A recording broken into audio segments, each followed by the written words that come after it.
statement of 3 minutes or less. Each candidate will have the opportunity to give a 2-minute response to each question. And each candidate will have a closing statement of no more than 2 minutes. In all fairness to all, time limits will be enforced. Thank you in advance for respecting everyone's time. The order of presentation was determined by random selection of the candidates immediately prior to this event. We are going to try to get in as many questions as we can in the time available. So let's begin with the opening statements, and we have Hung Wei going first, and it's a 3-minute opening statement. Hung Wei, over to you. Thank you, Anjali. First, I'd like to pay my best regards to everyone and to your family. Hope you're staying healthy, safe, and active during this challenging time. During this crisis and beyond, we need city leaders who have the innovative ideas and governance experience to make things done for our residents. Our city has great promises and great challenges. Fiscal health, public safety, education excellence, and a lack of housing are all real and critical challenges facing our city. I am Hung Wei. I'm seeking your vote of confidence for Cupertino City Council. Here are my commitment to you. I will bring my 11-year school board experience to the city for good governance and fiscal responsibility to make sure that our city resources spend money on quality of life, not on unavoidable lawsuits, and also to uphold policies that's going to revitalize our small businesses impacted by COVID-19. Second, I will make commitment and strive to maintain neighborhood integrity while serving our residents and advocate for senior housing, teacher housing, working families, and young professionals so that they could work here and stay here in Cupertino. The past, just say no and we will lawsuit, that kind of strategy has not worked and will not work in the future. We need to work together as one city to navigate around state housing laws and to move Cupertino for the next generations. My third commitment to you is I will have environmental leadership. I will make sure that making Cupertino into a sustainable city by implementing workable transportation strategies to reduce traffic and emissions. I am the only candidate here that has been endorsed by both the Sierra Club and the St. Clair County League of Conservation Voters. I have the commitment, experience, and integrity to work with our residents to move our city into a sustainable, environmental friendly, and strong city. Instead of using state housing laws to divide our community, I'm calling our residents to come together and get together. Together, let's face our challenges and move Cupertino into the future. Please visit my website, www.hungwei.org, for the many endorsements and testimonials, not just from public officials, but from community leaders and residents alike. Vote for number 5 Hung Wei for Cupertino City Council on or before November 3rd. Thank you. Thank you, Hung Wei. And now we move over to Stephen. Good afternoon. One of my beliefs is that an elected official, it's my responsibility to do three things: see the truth, speak the truth, and act on the truth. We live in a wonderful city. We enjoy our wonderful parks. Our children go to top-rated, though underfunded schools. We don't discriminate by race, gender, national origin, religion, or sexual preference. Housing is expensive, but we require new projects to include significant below-market rate housing to increase socioeconomic diversity. It's upsetting to me and to many to witness the narrative of some candidates, the developer-funded YIMBY groups, some state legislators, who delight in bashing Cupertino with untrue statements. This is upsetting to residents, city workers, and the city council.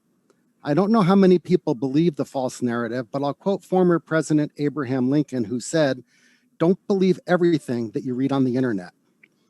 Cupertino has been active in coalitions that have successfully housing legislation that several developer-funded legislators have repeatedly introduced. Every year, a coalition of cities, housing advocates, and environmental groups stop this horrific legislation, and every year it comes back. This has caused great resentment by the legislation's authors. The reality about Cupertino's reputation is something we can be proud of when it comes to housing, the environment, transportation, and public health. Cupertino has a stellar reputation in both the state and the region. We have the second best jobs to housing ratio of any jobs-rich Santa Clara County city. We have entitled more than 3 times the number of housing units required by the state. And we built the first Measure A funded affordable housing project in the county. We lead the county and the state in sustainability. Just yesterday, I accepted the Platinum Vanguard Award from the League of California Cities, and we were the only city in the state to receive that award this year, and only 4 cities have ever received it. We also have the lowest COVID-19 infection rate of any city. The current council has been working diligently in very difficult times to promote the interests of Cupertino, the region, and the state. We have no hidden agenda. In every Cupertino election, tremendous amounts of money are expended by entities whose agenda is to exploit Cupertino for their own financial gain. But fortunately, our residents have been too smart to fall for it. We're in a time when there's great cynicism about our national and state government's ability to accomplish goals that benefit our citizens. In Cupertino, we can be very proud of our city for its accomplishments. Cupertino is a city that other cities in California respect and look up to. We need to continue our leadership in the future by electing city council members that are not controlled or funded by special interest groups. Thank you. Visit my website, scharfforcupertino.com. Thank you, Stephen. Next up is JR.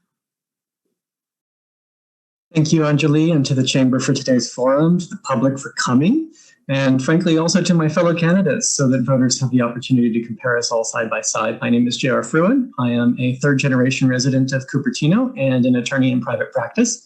I am also a co-founder of the grassroots community advocacy organization Cupertino for All, which seeks to make Cupertino a more inclusive and economically and environmentally sustainable community. I'm running in order to transform that mission into reality. I want the next generation of Cupertino residents to be able to enjoy the same sorts of amazing opportunities that I had growing up.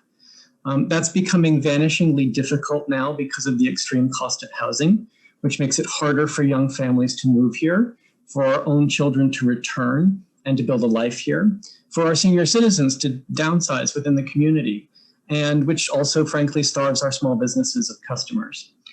While we may have a decent jobs housing ratio, our jobs housing fit is 13-1. That's the number of low-income jobs to low-income housing. It is the worst in the entire region, unfortunately. We cannot form and maintain community if people can only live here for a brief time at enormous financial sacrifice, or if young people cannot afford to come back. I want to use all the levers of local control to ensure that we take land use planning into our own hands, to ensure that we build to match our needs in the best interest of the community as a whole. In short, that means learning the lessons that we've experienced in the course of the debate over what to do about Vallco. What we should be learning there is that if we don't plan for the change that we want, or that at least that we can tolerate, then we will get somebody else's vision of change. And I'm running to ensure that we avoid these mistakes, especially as we plan for more housing under the state's new mandates.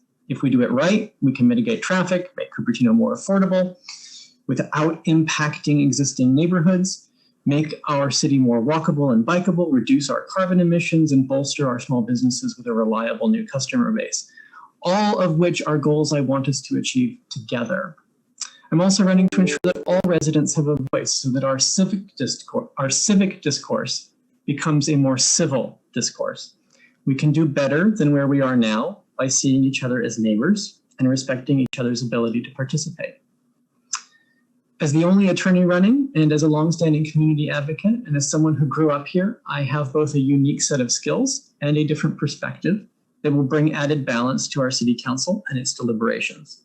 A vote for me is a vote for progress. Thank you. Thank you, JR. And now we would like to hear from Charlene. Hi, my name is Charlene. I lived 2 years in Milpitas. Then I moved to Cupertino, 1999. My both son were born here, so I know all situation in Cupertino. We need to widen the Wolfe Road, and for the project, Vallco project, we need to stop it because we now, since Stephen Scharf become the mayor, Cupertino become very dirty, unsafe, and they put the fake homeless there. I passed there, and the police told me I need to call Troy. I found his name. He live in San Jose, so it means the developers sent here. They misuse this Vallco to become a homeless place, but they ship. They say that battery lunch and water, and nobody shower there, nobody live there. And especially if you take a look at the only 110 next to Apple campus, nobody live there. Only drug dealer, they dealing drug. And Steve Shaw, Liang Zhao, and Ross Singh, and Darcy Pong, and John Willie, they on purpose put fake homeless.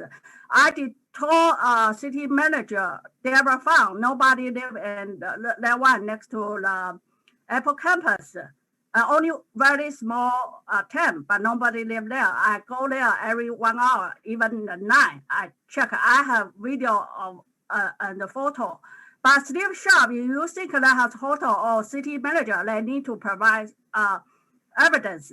For the Vallco project, we need to stop it because the developer already, Mark Parker already own, say here, property company already own the Main Street. Now they want to use this Vallco project. I want to sue them because they need to stop it because we need to use that place. The kids need ice cream rink, and we need to some place to take a walk. And the senior should live in South San Jose, and we can have 10% for for teacher. But low income, they cannot live in Cupertino. We need to keep very good quality, and we need to have sport utility for those young people. The people work for Apple or work for high-tech company, and we need to keep this very clean. And the police need to be polite to us. Everything need to be transparent. I was in jail for 1 year. Since I'm VP twice, I got Yale master's degree. Thank you, Charlene. With that, we would move on to Kitty. All right, thank you, Anjali. I'm Kitty Moore, and I'm running for Cupertino City Council. I'm the proud mother of two, and I've lived in Cupertino for 25 years. My husband and I raised our kids in our local public schools, and they now hold multiple degrees. I'm a civil engineer with experience in land development, but many people know me for advocating for the community and as chair of the Planning Commission and the Environmental Review Committee. I advocate for transportation, housing, the environment, fiscal responsibility, and support for our public schools. I am hardworking, detail-oriented, yet efficient, and I'm dedicated to keeping the community's interest a top priority. Now, I'd like to address some of the comments the other candidates made. Regarding the SB 35 lawsuit, it came about in part due to the failings of Hung Wei's campaign manager, Rod Sinks. How did this happen? Back in 2017, in November and December, Rod Sinks, Hung Wei's campaign manager, prevented current Mayor Scharf and Vice Mayor Paul from removing the 2 million square feet of office at that site. They were blocked, and that enabled that large SB 35 project to happen. Then J.R. Fruen assisted by writing a disparaging email regarding Attorney Hom in having Attorney Hom, who had found the SB 35 project not compliant, he ended up on May 11th of 2018 being removed from his position essentially, and he was no longer going to the dais. That cost the community. So he found SB 35 not compliant. He was paid not to work. He then wrote a tort claim saying that he had wrongful termination, and the total cost of that action, not only was the city, did we lose our ability to defend ourselves from SB 35 from within the city, we also ended up paying over $444,000 to pay for the legal fees and the settlement out of court. Additionally, the SB 35 project does not have mitigations for traffic. It causes excessive air pollution over the Bay Area Air Quality Management District thresholds. The specific plan, which Hung Wei supported, that causes significant and unavoidable impacts to air quality, noise, and traffic. It is not environmentally sound policy, and it hurts the community. Thank you. Thank you, Kitty. Thank you, everyone. Everyone will have 2 minutes to answer the next set of questions. Along with so many others, our community is experiencing profound economic distress. Early data indicates that 1 in 7 small businesses are permanently closed due to the pandemic, and far more are expected to be permanently closed in the coming months and year. While businesses struggle to survive this extinction-level crisis, every level of government is also looking for more revenue with new taxes and fees. Please describe how you will address Cupertino's economic situation and provide your ideas in ways to improve the local economic climate. Again, you all will have 2 minutes to answer this question, and we will start with Stephen. Okay, thank you. You know, a lot of people say they can't wait for the vaccine and we're going to go back to the way things were in the past. The reality is there is no new normal. We are not going back. It is a new normal. We are going to be with this for a very long time. Cupertino, fortunately, we are in better economic shape than most other cities in our region because we've been extremely frugal and conservative in our spending. We have the second lowest police spending of any city in the region. I think only Saratoga is lower. We contract out for fire, and we have a fairly low number of employees per resident.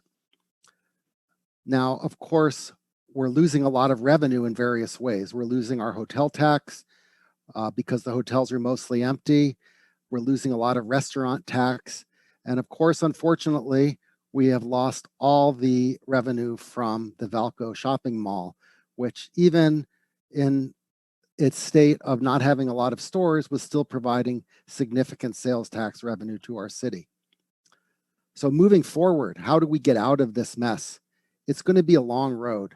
I mean, one thing we have to realize is remote working is here to stay. There's going to be a lot of people that decide, hey, I can buy a house in a less expensive area and remote work at Apple or Google or Facebook. I don't have to rent a $5,000 a month apartment. And we're already seeing the effects of that with falling rents and a housing glut of rental properties. A lot of things are going to change. We got our RENA number or an idea of what it will be, over 6,000 units. But just like our current RENA cycle, often the developers don't build. Thank you, Stephen. Thank you. And the next one is JR. Unmute, please. You're muted still. We can start the timer over once he starts speaking. There we go. All right, so I think we break this down into really 3 different horizons: a short term, a medium term, and a long term. In the short term, we need to be providing direct assistance to our small businesses. We need to be doing it more quickly than what we have done. Over the last several months, we waited, unfortunately, for a lot of CARES Act money to be made available before we started to do a whole lot to support our small businesses. We could have acted more quickly. In the future, we need to engage more directly with the business community, partner with the Chamber of Commerce specifically, which does this sort of outreach all the time and has an established base of contacts. And individual council members, frankly, ought to be out talking to folks in the business community to see what their needs are so that we can try to assess directly what help we can be. It doesn't need to be just left up to staff, no matter how good staff is. This is a real crisis, and it requires all hands on deck. The other short-term thing that we can do is to help make people feel more safe with the new protocols that are being promulgated by the county. Very shortly, we're going to be able to start going back to indoor dining and so forth, but that's not going to help any of these businesses if customers don't feel like they're safe going to them. So we need to help them establish protocols, get them trained, and then launch a public information campaign so that people know that they can go and enjoy a glass of wine somewhere, a meal indoors, etc. Midterm, we need to start looking at our regulations in general. It takes far too long, for example, to put up permanent signage in the city. We can look to Sunnyvale as an example of how to do that better. And then in the long term, we can use our RENA process to try to create more mixed use development in the city that will create a better business environment and an established customer base for all of the businesses on site. Thank you. Thank you. And next we have Charlene. Please unmute.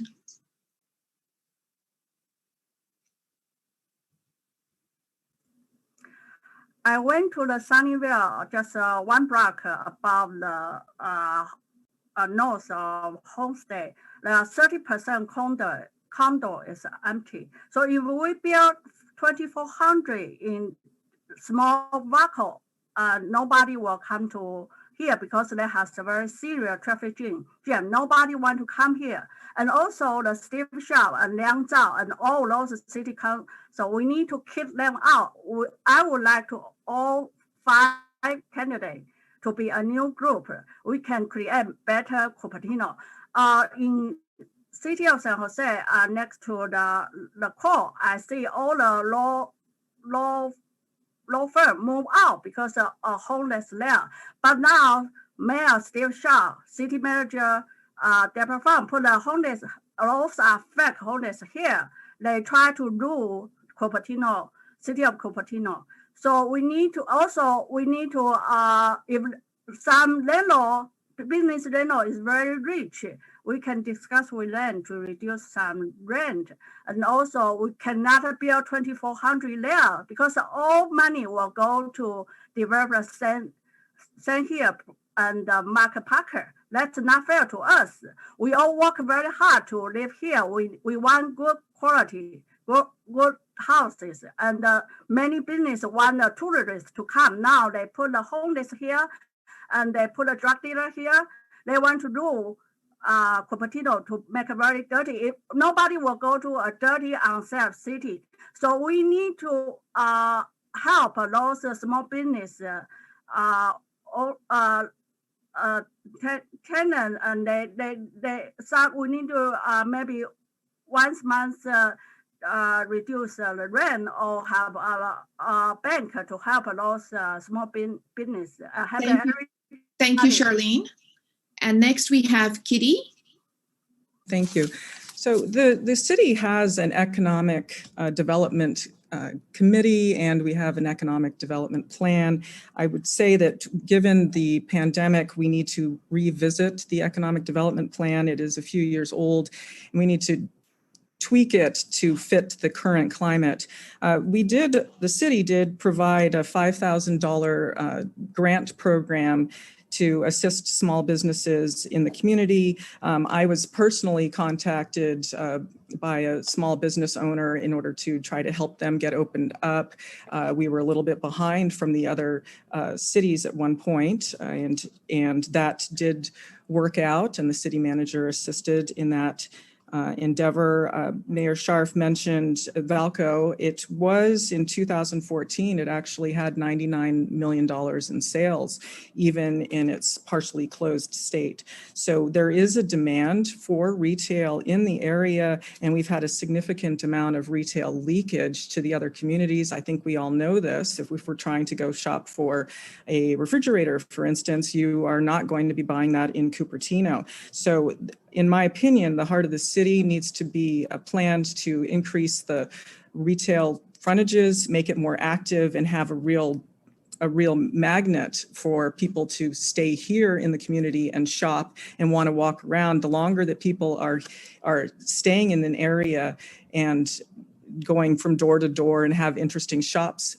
to look at, they're more apt to spend their money, and we need to help create that kind of an environment. I know that Main Street does very well. However, 95% of our new retail business is from restaurants, and we need to have a diversification of these types of businesses.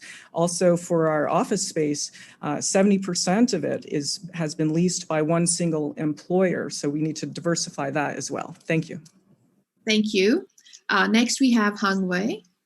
Thank you, Anjali. So again, I agree with JR. It has long-term, mid-term, and short-term for economic development. The short-term one, I just want to add a little bit personal touch.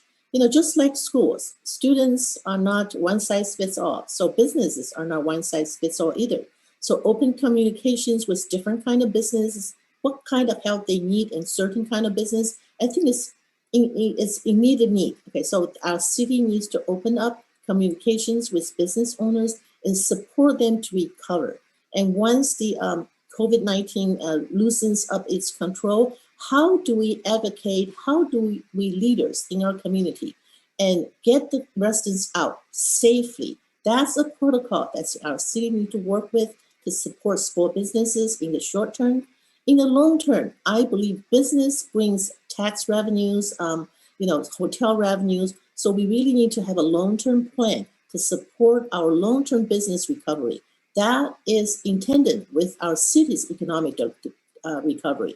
So support business in the short term, and I think our city has done some, but it could be more, and that could really stimulate the businesses that are failing or that's struggling, and we have business that has closed. So how do we make it easier for new owners to come in?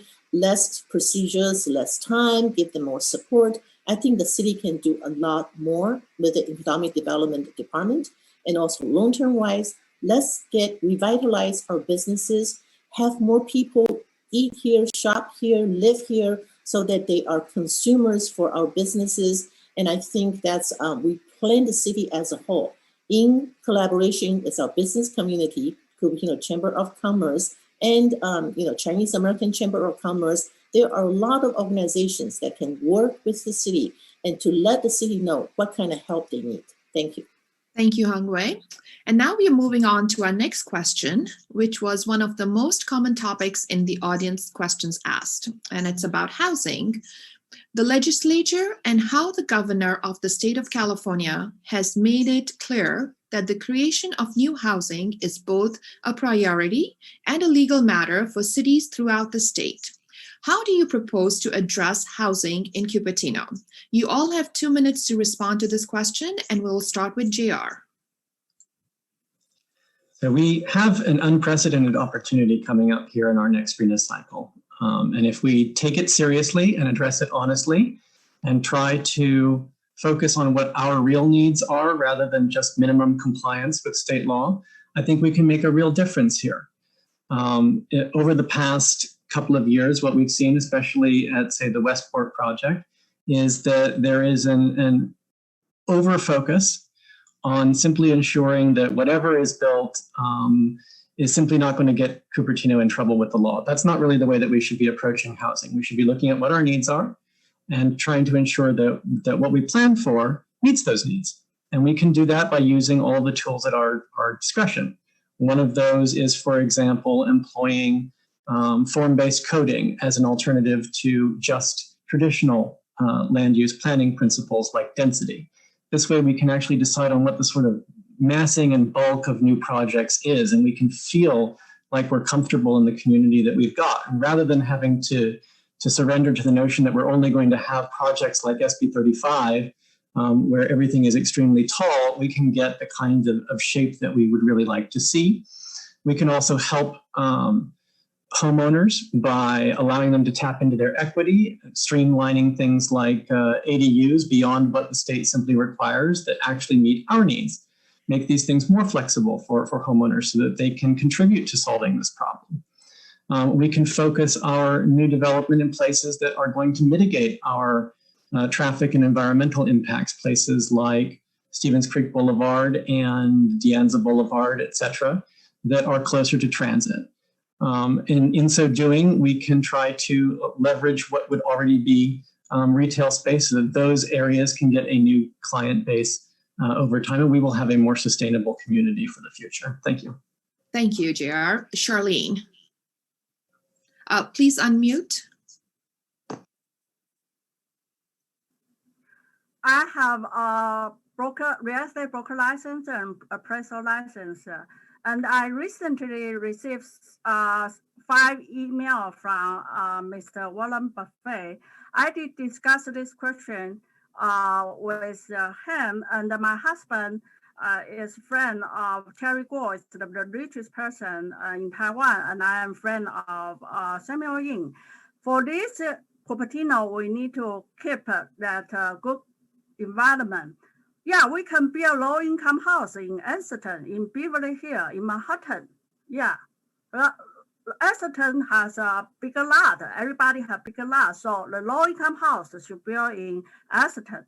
And now Cupertino already very crowded. In my house, only 6,000 square feet lot.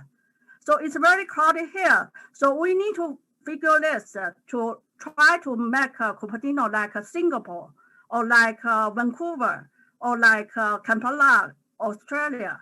That's a good city we should learn. But for the houses, we should not focus in Cupertino. There are a lot of land in South San Jose. We can build a lot of land there.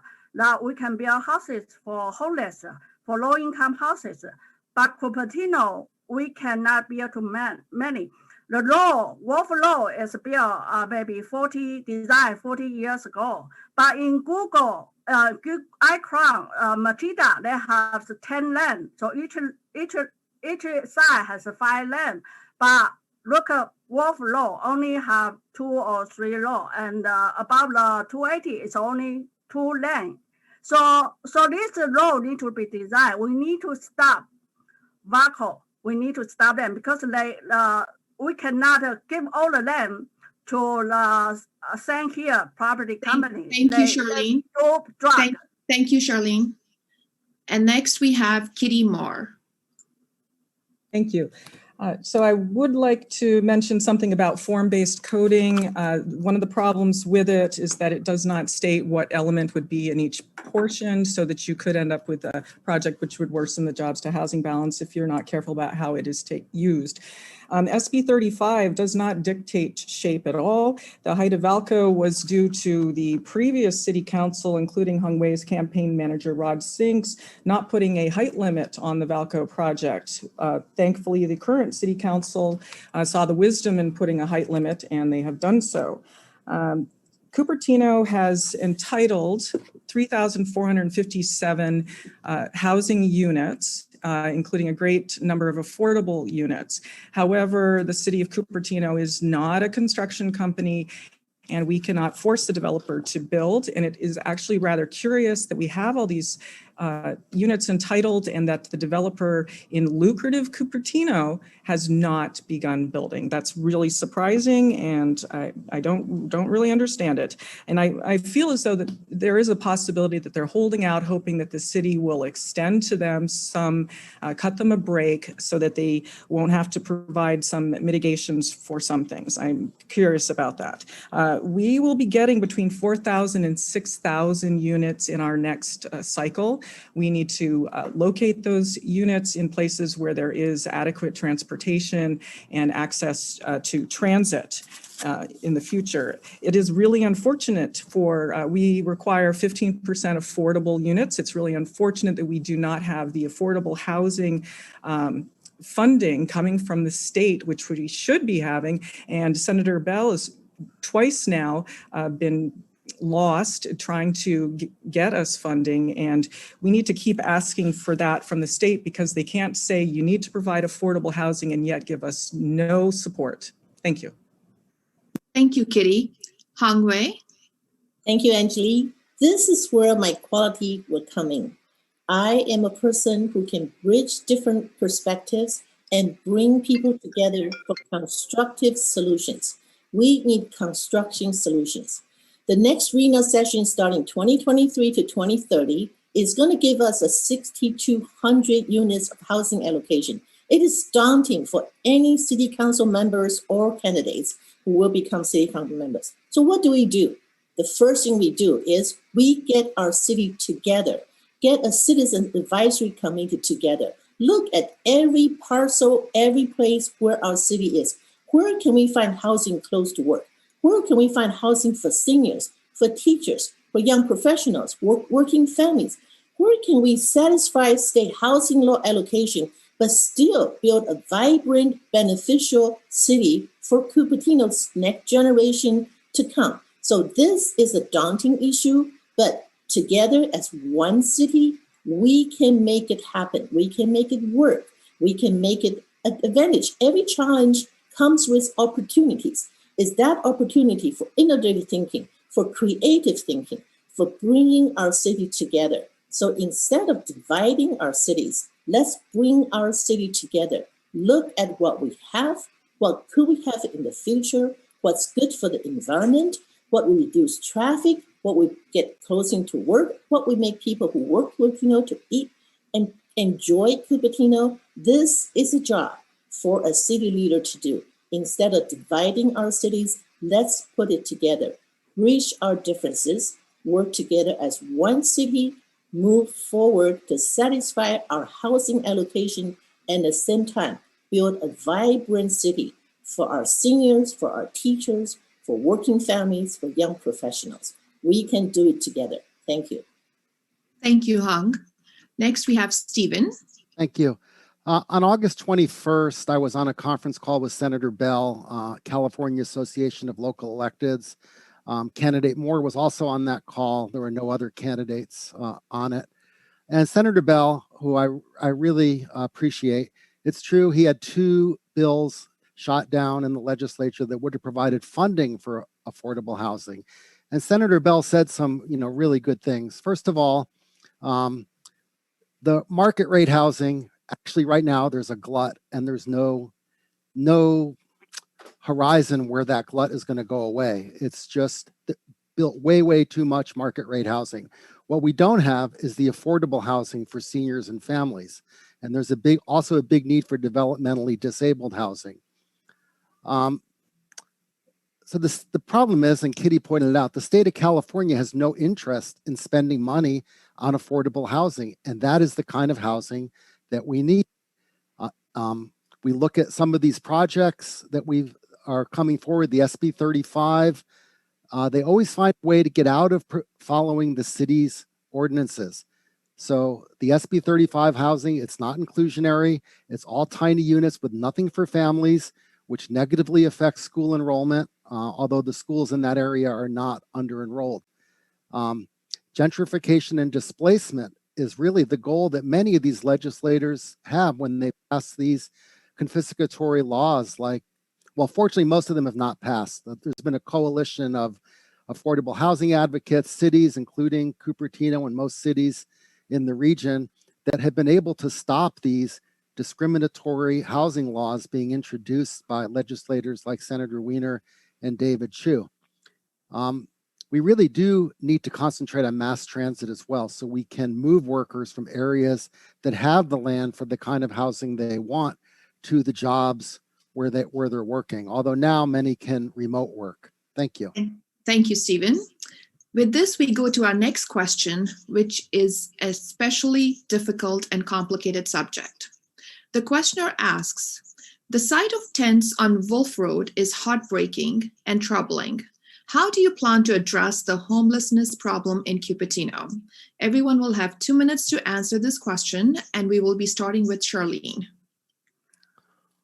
First, I want to say my husband is a former VP of Samsung. We know many billionaires, but I passed there only about 8 homeless. But in the night, only 1 homeless there. But in the campus, Apple campus, no homeless live there. Now, Steve Scharf, Liang Zhao, area city manager, and even Evan Law, want to lie there's a homeless, no homeless there. When I passed there, the Captain Richard Urena's cop told me I need to call Troy. And call Troy first, and then I call Troy, and then I already have investigation company search his home. His home is in San Jose, so they be sent to here to prepare homeless. I asked them, I can provide them home to live in South San Jose. They say they don't want houses because they are developer, but by developer provide them drug and battery, everything. They are lunch. So they didn't cook there, they didn't take a shower there. No homeless here. If they need houses or shelter in South San Jose, I can raise money for them because I know William Buffet, I know Terry Gore, I know Jason Huang, I know Samuel Ying. It's very small. It's a very small money for us.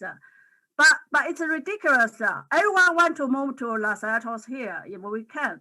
But now this is Steve Shaw just for last year election and this year. This year I cannot post my 300 word biography, but Steve Shaw can because there are too many corruption. They receive bribe from developers, send here property company, and they want to build very crowded house, make a traffic jam, and everybody want to move out. Nobody.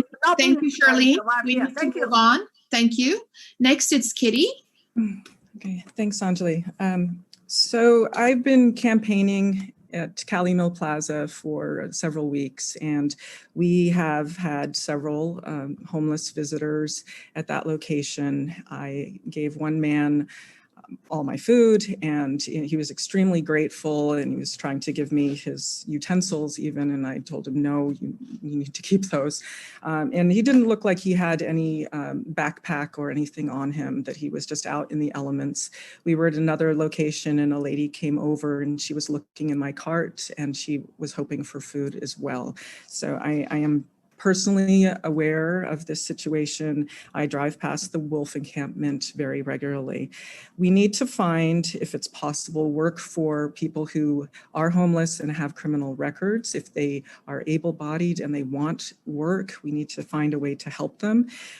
We need to find some assistance for people at this camp who might be having mental illness and see what we can do there. Overall, they need to be in a safe space. They are next to the freeway. The air pollution is not good there. And they've also been out during the fires with all the smoke and the orange day that we had when it got really, really bad. This is not something that Cupertino as an island is going to be able to solve. This needs a regional solution. And I know that there is something being put together in order to tackle this problem, but we cannot have people living along the freeways next to all the traffic. And so we need to consider where we're going to site individuals for their own health and well-being. And we do have some funding from Measure A that can help. There is also Project Room Key and Project Home Key that I know the city has looked into both of those. And apparently the individuals with mental illness are much more difficult to help. But all these parts need to come together to help. Thank you, Kitty. Thank you so much. Hong? Yes, as Anjali said, this is a especially difficult and heartbreaking situation. Homelessness is not new in Silicon Valley, but it is new to Cupertino. So, let's not trace what happened, what brought this. There were always homeless people in Cupertino, but not homeless camps. And I knew our police officers knew every one of them when they were roaming in our cities. But what do we do with our homeless camps? I believe our city manager, Debt Fund, is working diligently, working with the county supportive housing, working with West Valley Community Services, working with various social service groups. Like everybody said, homelessness have different reasons. Some may have mental illness, some just lost their job and didn't have a place to go. Fremont Union High School District actually have students who live in cars with their family. They have work, but they can't live too far away. They just can't drive 3 hours to work. So homelessness is a complicated issue. And to Cupertino, it's our first time. What do we do with it? Let's continue to work diligently with the county supportive housing, with West Valley Community Services, with all the agencies that's authorized and have money to help homeless. But we can do more if we put our heart and soul to it and work with the county, work with all the agencies. The moment right now when our city provides, I applaud our city to provide cleaning stations and the toilets. That's a humane way to work with our homeless population. But there are also practical ways. Where can we put them for permanent housing or temporary housing, to give them social services, provide them mental health issues? It is a multi-pronged thing that we need to work on as a city, and also with the county with services. Thank you, Hong. And now we are going to go to Stephen. Thank you. So I serve on the county's unhoused task force, which has been meeting about 5 times so far. And they're concentrating on the short-term solution for the unhoused residents during COVID-19. So they have 5 ways that they are addressing this: congregant shelters and non-congregant shelters, motels, safe parking, tiny houses, and legalized encampments. So we are participating in the safe parking with a neighboring city. It's such a hard issue, and it's going to be actually harder when COVID is over, because right now we're getting a lot of money from the CARES Act, from FEMA, for the hotels, for the people that are at risk. And our big concern is when COVID is over, all that money is going to disappear. The hotels are going to want their rooms back. And what is going to happen to all these people? Now, the encampments on Wolfe Road are a special problem. It's really in an unsafe area. They've all been offered alternative housing. However, we cannot force anyone to take alternative housing.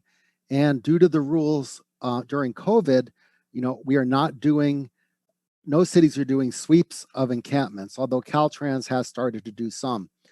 So for the short term, we are going to have to find a place for the unhoused residents on Wolfe Road to move to if they will not take the housing that is offered to them. We're working with a bunch of different social service agencies, both private and with the Santa Clara County Office of Supportive Housing. I know that some people don't like seeing the homeless, but I would just urge people to have compassion, and we are doing the best we can to help them through this situation. Thank you. Thank you. Next, we have JR. Thank you. The situation is indeed complex. I've been down to the camp that is at the entry to 280 at Wolfe, and I've spoken with a number of the residents there. Most of them were employed.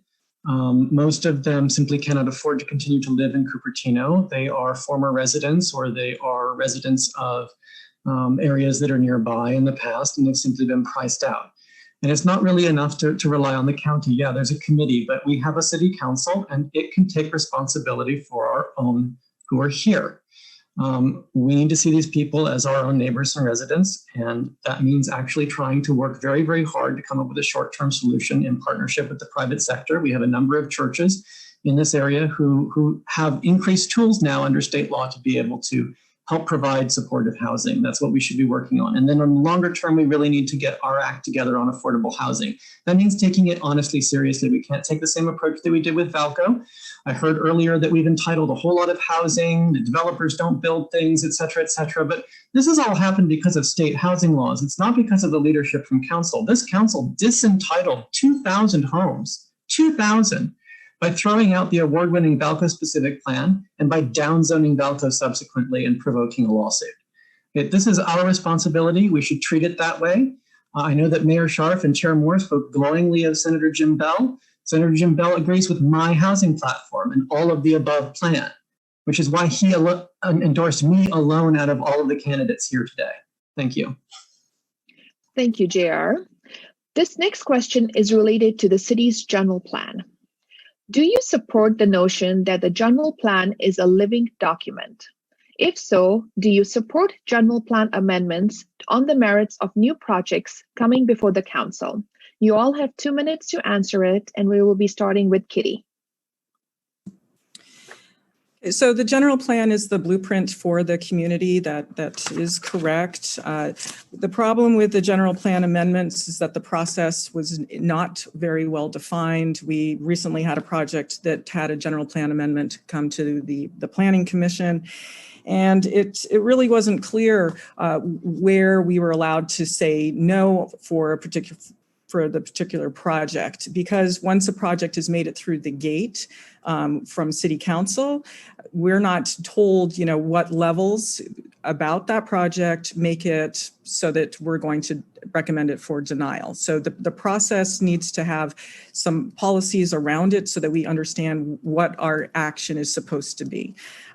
So overall, I do not like the general plan amendment process that we have. I would throw it out and start over from scratch and come up with something that actually makes sense to the Planning Commission when we're getting a project.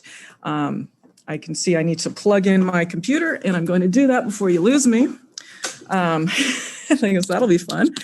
All right, there we go. I'm good. So as I said, I don't like the general plan amendment process, and I want it reworked. It's already on the schedule to have that happen. So it's already been noticed that it's got an issue, and we certainly raised our hand and told City Council that it was a problem for us. And I just want to mention one thing.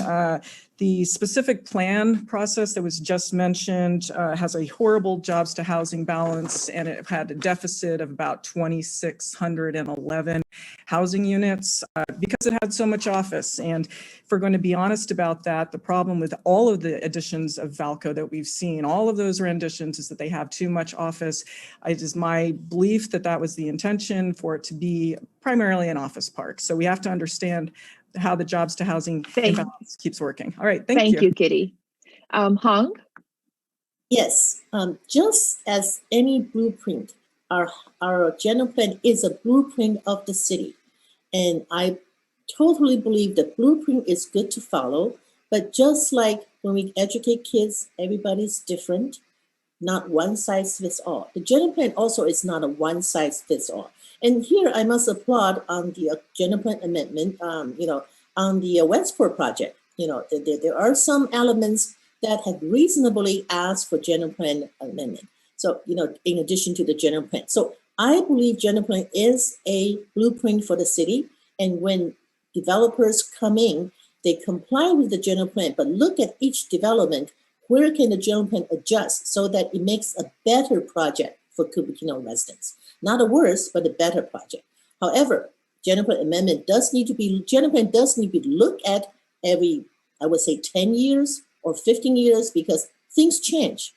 Things change. General plan amendment goes with it. So I'm not familiar with the general plan amendment process, as Kitty said, but I do believe general plan is a living creature. It's something that we need to move forward with when things change. Innovative things happen, right? City changes and job situation changes, economic changes. The general plan is a living creature that should change with the environment, with the future economic development, and it needs to be adjustable, not treated as a Bible. It needs to be a blueprint, and it's a living creature. That's how I see the general plan. And I'll be the first one to admit I don't know anything, but this is a great area to learn more and know that. But the general principle does not change. It is a living document that needs to adjust when time changes. Thank you. Thank you, Hong. Next, we go to Stephen.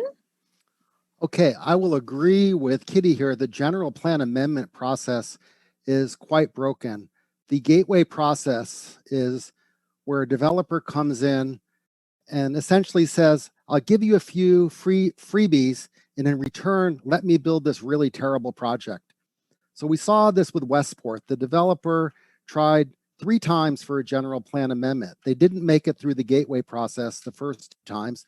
Then they started collecting signatures for a ballot measure, and it turned out they were not doing that properly, and the city clerk threw out almost all the signatures. And that's when they came back with a more reasonable plan. And this, this is not really the kind of negotiation we should be doing, but it is the negotiation that we're stuck with the current general plan process. I would like to correct one thing. The city council, the city was advised by the state that should the SB 35 lawsuit be successful, we would be out of compliance with our housing element because we had never rezoned any of the Vallco property for the 389 units that were in our housing element. As soon as we were informed of that, the city council acted very quickly. We rezoned sufficient area of Vallco for those 389 units plus density bonus. If we had not done that and the lawsuit had been successful, the city would have been in trouble. We would have been fined. But rezoning shopping center land for housing is not really downzoning. And I hear this all the time from the candidates that are funded and controlled by developers, and I really don't like it. They need to learn how the process works, including RHNA and the regional housing needs distribution. It's complicated, but it's worth their effort to understand how these things actually work. Thank you. Thank you, Stephen. Next, we have JR. And so the general plan, yes, is essentially a constitution for land use planning in a city, but it is a tool like any other. And it is a marvelous negotiation tool because it is the thing beyond which you cannot go as a property owner in the city if you want to develop further. It is the best way that we can achieve community benefits without attempting to do so through a conditional use permit, which is unfortunately limited. It's limited by the Fifth Amendment. It's limited by state law for what would be considered a confiscatory act. So quite frankly, it is our best tool for finding benefits that can benefit the entire city as opposed to just mitigating whatever the impacts are of an individual specific development. It's also our best way of getting things that are difficult to make, things like extremely low income housing for the developmentally disabled. These are not things for which current state law really gives any particular affordance. If you look at what the density bonus law allows, it really focuses on moderate and low and very low income strata. It doesn't go anything further than that, and it doesn't really deal much with above moderate income levels. And we need both of these things. Frankly, we ought to, in the course of revisiting our general plan, when we have to come up with a new housing element to accommodate the new RHNA cycle, to look at how we can establish an alternative regime to the density bonus law so that developers have an incentive to go through a different process. And quite frankly, it is just that. It is a negotiation tool. If we don't use it, then developers will simply go down whatever path is of least resistance. That path of least resistance is state law. That means we will see more SB 35 projects in the future. I don't think we should be surrendering local control in this way. We get better projects by negotiating. Saying no all the time is the negotiation tactic of a 3-year-old. We can do better than that. Thank you, JR. And now we move on to Charlene. I think you have to unmute yourself, Charlene.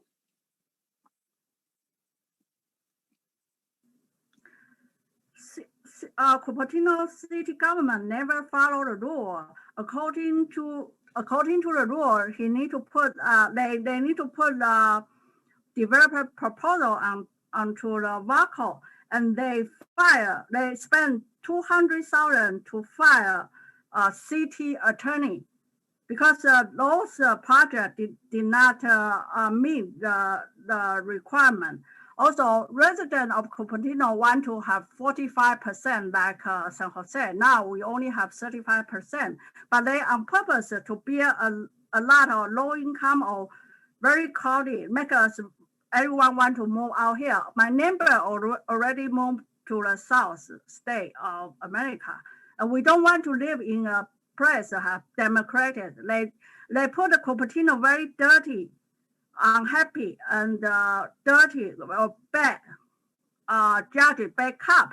They keep the cop really harass us, and now they want to rule this city of Cupertino. In Los Altos here, it's everybody have bigger lot. The low-income house should build there, right? Aston, there has a big lot, low-income house to build there, or in San Jose, near the border of Morgan Hill, a lot of land. Why don't use those land? And how come the Steve Scharf can fall last year mayor election? Because according to the mayor election should be November. According to agenda of December 17, the mayor election should be November, but they secretly changed to December 3rd and did not use Facebook to let us know. And John really on purpose proposed Steve Scharf again. And then Liang Zhang did not show up to vote. Thank you, Charlene. Thank you for your answer.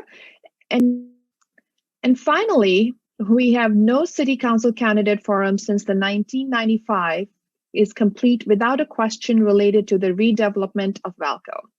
25 years later, the Vallco questions was still the most common for this event. So to maintain this ancient tradition from the previous millennium, we have combined all of the Vallco questions into this very simple Vallco question. And that is, what do you think about Vallco? And if you have 2 minutes to respond to that, and we will start with Hung Wei. What do I think of Vallco? Even now, people ask me, if you're elected, what are you going to do with Vallco?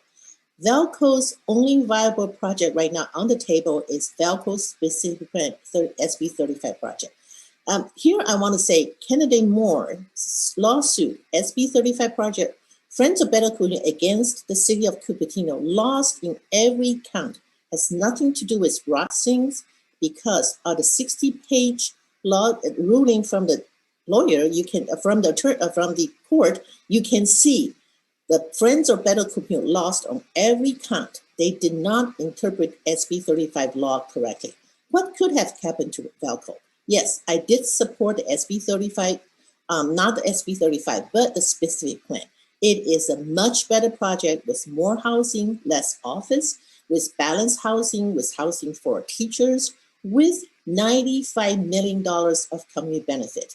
When did I support it in 2018? Because I knew the law. I did research and I knew SB 35 was lawful. And we were going to end up with the SB 35 project in Vallco, but we could have a specific plan. Is that a perfect project? No, nobody's a perfect project. But it proved my judgment is correct.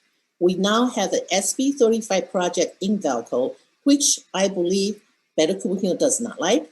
We do not like. I don't know whether the Sankyo likes or not. I have no contact with them. But the fact is, Vallco is pretty much done.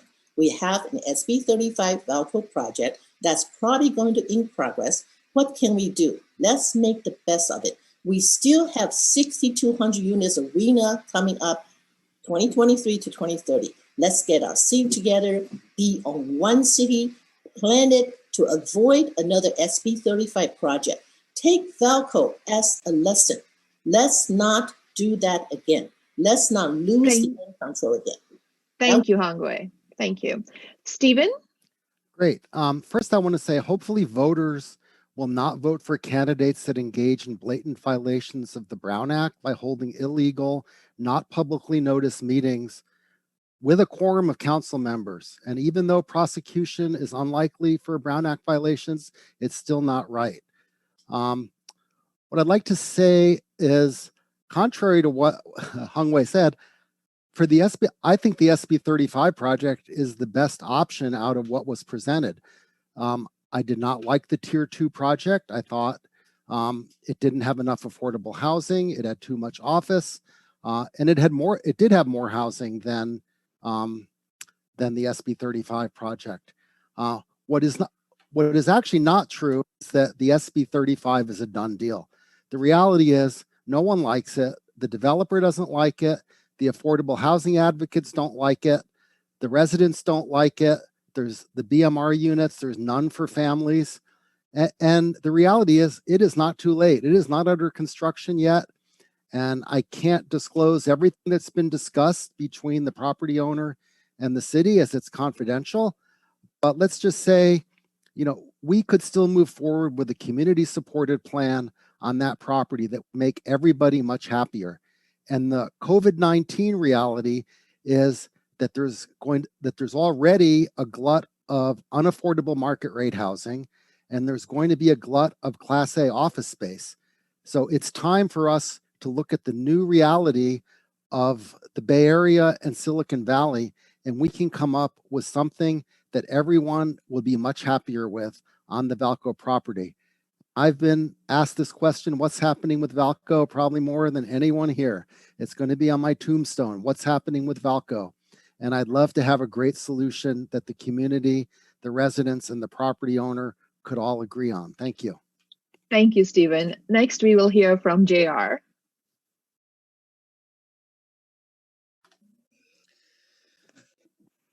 So yes, Vallco.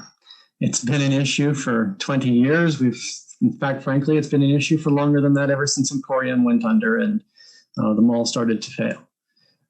We've seen any number of different ballot measures contesting what should be done there, whether it was 2006 with Measure D and a modest effort at supporting the property with 200 new homes, all the way up through 2016 and competing ballot measures over its future. And at this point, unfortunately, absent some sort of miracle, with the current council, there is no hope for a new project there. In fact, frankly, the state at every turn that this project has been threatened has changed the law or modified it or in some other way clarified it in order to be certain that this project can go forward. Most recently with AB 831. AB 831 allows modification of SB 35 projects after they're granted. That has stripped this council of all of its remaining bargaining power over this project. So unless we change who's on council and we get out of this poisoned well where there is simply no good faith negotiation occurring, then there isn't any hope for another project there. We otherwise need to start looking to the future and how we avoid repeating this mistake again. And the way that we do that is to honestly look at what our housing allocation is going to be, figure out what we think our real needs are, and then try to match them and create an alternative regime for developers that is more attractive to them, that gives us more benefits than what they would otherwise get under state law, and allows us to move forward so they don't have to use things like SB 35. I think that's a much better way of planning our future. Thank you.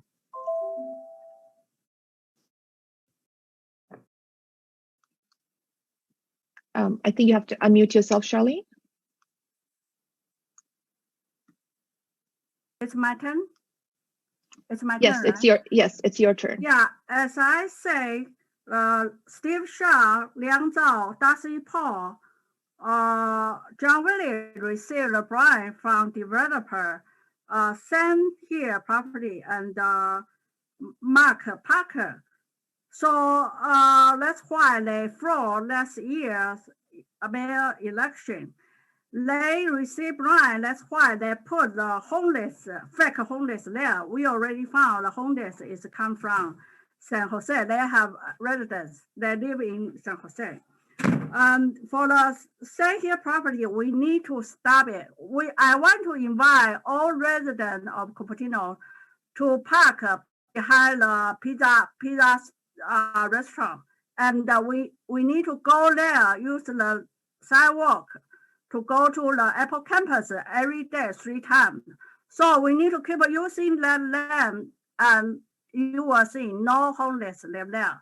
So San Here company, Mark Parker already misused this land. So we have enough reason to let him stop the Vallco project. Especially city manager Deborah Fung didn't put a developer proposal. Nobody know what's going on there. The kids need ice skating rink, and some people need to play squash, or some people need to bowling or something. We need some place to walk. This place is not good for senior people to live there because Cupertino is very expensive and very crowded, no space. You cannot compare to San Jose. San Jose has a lot of land. So especially my case, Google CEO Sandra Pichha stole the core document Google and Alphabet company need to respond it. Thank you. How much Thank you, money Charlene. by judge? Thank you, Charlene. And now we have a response from Kitty. Okay, regarding Vallco. Okay, so for SB 35, I am the only candidate who worked directly with the attorneys to defend the community against the project. I spent about 2 years and up to 15 hours per day working on that project voluntarily using my civil engineering background. I would also like to clear up some lies that I cost the city attorney fees for the Vallco SB 35 project. If you look at attachment C from September 21st, 2018, the Vallco indemnification clause, the applicant shall indemnify, defend with legal counsel approved by the city and hold harmless the city, and any claim, action, or proceeding brought by a third party include essentially that they would have they have to reimburse the city for its actual attorney's fees and costs incurred in the defense of any claim or litigation. That's in the documentation that we have. So we really lost out when the city attorney was taken off the dais.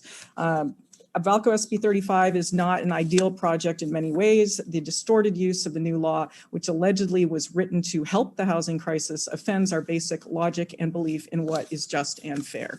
Essentially, that project leaves 5,000 employees needing to find housing elsewhere. You have 7 towers up to 250 feet tall in people's backyards.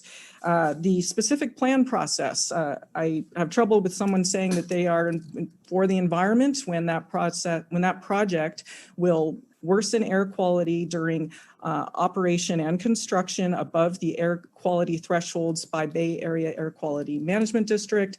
The noise levels are excessive. They exceed our general plan amounts, and they also have excessive amounts of traffic, which will worsen traffic all the way up into Los Altos and over to the 101 because it is that bad. So that's not good for the environment. I would like to see it if the developer will come forward with a new plan. Thank you, Katie. Okay. Thank you. So for this event, there were also questions regarding candidates and donations to their campaigns. Fortunately, the Cupertino City Clerk has an excellent website showing the candidate 460 and 497 forms, which show all donations to the candidates and their campaigns of $100 or more. So go to cupertino.org and you can find the financial supporters for each of the campaigns. With this, we are coming to a close of our campaign forum. And so we ask each candidate to give us 2 minutes for concluding remarks. Our first speaker is going to be Stephen. So a lot is at stake in this election. Voters have a choice. Did they elect resident-focused grassroots candidates that have a reputation for acting in the best interests of Cupertino? Or do they elect developer-funded and controlled candidates that want to, quote, wine and dine developers and sell us out to the highest bidder? There's a lot to accomplish in the next 4 years, and Cupertino needs experienced, honest, resident-focused council members. We'll soon receive our next RENA regional housing needs allocation. We can't repeat the previous mistakes that led to the current school enrollment and funding crisis. We must ensure that developers actually build their approved projects and must lobby for state and county funding to finance affordable housing, and we must address housing insecurity and homelessness. I would encourage the other candidates again to become familiar with RENA and regional housing needs distribution, because their answers clearly show that they don't understand it. It's complicated, but it's really important to understand it. The next RENA cycle, we need to concentrate the housing in areas where schools are under-enrolled. This is the long-term solution to end a system where some schools are overcrowded, but others don't have enough students. We also have to find a better funding model. Finally, most of us chose to move to Cupertino for the quiet suburban character, diversity, schools, low crime, and nice parks. We didn't choose to live in a high-density city. Do we want to elect inexperienced developer-backed city council members, or do we want to elect experienced resident-focused candidates? That's the key question in this election. It's a clear choice. I was asked to state what I would most like a voter to say to me at the end of my term. It's the same thing I've heard repeatedly during my current term. I don't always agree with you, but at least I know you're honest, you do your homework, you are acting in the best interests of the city. Thank you. Thank you. JR? Thank you again to the Chamber for today's forum. I hope the public has heard enough here to be able to distinguish what genuinely sets us apart as candidates. I'm here, I'm running to try to set us on a path toward a more sustainable community, one that takes responsibility for our own land use planning choices so that we can grow gracefully, rather than based on the mandates of the state or on the whims of developers. I'm also running, contrary to the assertion of other candidates, who violate their own pledge to not start whisper campaigns against others, a completely grassroots funded campaign that takes no developer money whatsoever so that you, the public, can rest assured that I am making decisions in our collective best interests. Anjali put up earlier a link to the campaign finance website for the city clerk. You should check it out. Look at the numerous donations that I have received that come from small donors. There is no developer money there. Follow the money, you won't find anything interesting other than other neighbors and your own people. My policy vision for Cupertino enjoys broad support, as my very lengthy endorsement list attests, which includes everyone from the Chamber of Commerce itself to the League of Conservation Voters, to our local members of the State Assembly, to affordable housing champions like our own State Senator Jim Bell, and to the presidents of all three of our school boards, because they know that I will keep all of those school districts in my heart in every decision that I make. I am not developer controlled, I am controlled by my own conscience. The last that I checked, there were no marionette strings over my head. At the end of my term in office, I want voters to be able to say that I was true to my word, that I listened, that I treated everybody with respect, even if I didn't agree, and that I honestly fought to solve our housing affordability crisis, and that I left council on Cupertino better than I found it. I'd be honored to have your vote. A vote for me is a vote for progress. www.jrforcupertino.com. I'm choice number 4 on your ballot. Thank you. Charlene? Half a year ago, my husband is a VP of Samsung. He received Yale PhD in computer science. I received Yale master degree from master degree management school. So I be endorsed by many billionaires, and even Warren Buffett contact me, send me five to 6 email. But I want to say money is not most important issue. As I say, Monta Vista High, assistant principal Andrew Gordon, he is a Democrat Jewish. What he did, October 10, 4 students in LS Queen, Monta Vista High, posted a later woman was posted accused student father, and 10 days later, they posted another letter accused me issue death threatened to Albert Young. Now it's UC Santa Barbara student Albert Young. Lala Shaw is my cell group leader wife, River of Life Christian church. But I was in the church for 20 years. We volunteer, we open our house, but she lied. I put that issue to Albert Young. So what's the problem of this school? Now in September 22, the new principal have 2 students to lie. I didn't contact them. So they all say meet for Cupertino City Council. Thank you. I was in jail. Thank you. Thank you, Charlene. Thank you. And now we go to Kitty. So I hope that people look back at my work and say that I made a positive difference for the community. I would like to see that we have a good regional solution for transportation going up and down Stevens Creek Boulevard and the 280, which is actually the worst freeway that we have in our city.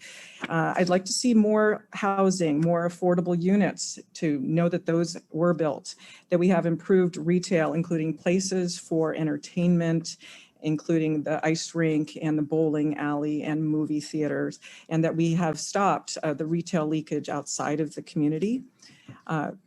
We want to be fiscally sound, and hopefully we are at that point able to build a new sports center for the community. That would be great. I'd like to see our policies and processes updated and working efficiently, and that our team efforts are very successful. So in the end, I would like people to remember my term as that I made a positive difference, and even the Vallco developer would agree with that.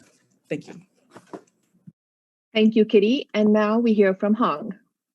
Hi, good afternoon again. This is Hung Wei. I'm here to seek your vote of confidence.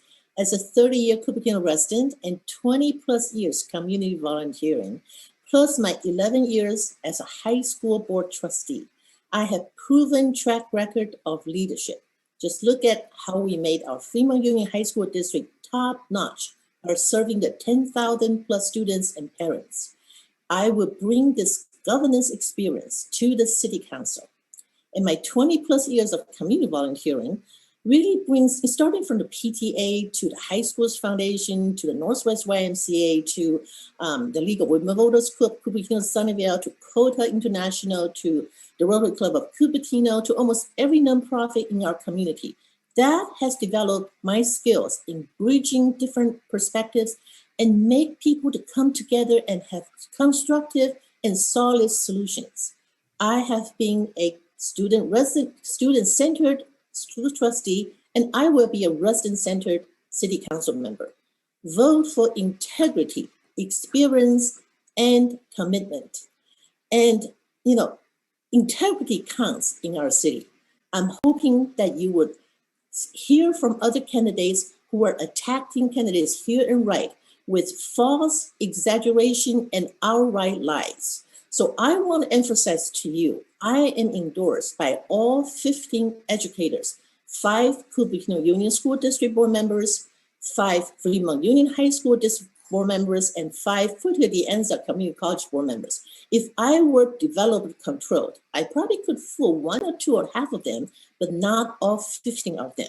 So for a certain candidate to call us develop control with no proof and call the Mercury News develop control, I think we can easily see who is the bullying that's going to put candidates down because of we disapprove of certain issues. Thank you, Hung Wei. Thank you.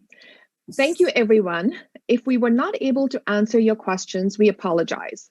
Please reach out to the candidates directly to have your questions answered. I would also like to thank my teammates, Edna and Rick, who helped in the background with this forum. Finally, thank you to all our candidates again, Charlene, Stephen, Kitty, JR, and Hung. And thank you to all the voters out there. Many have received your ballots already. Remember to look at both sides of each pages. Please learn the issues, understand what the candidates for council represent, and vote. And thank you again for joining us today.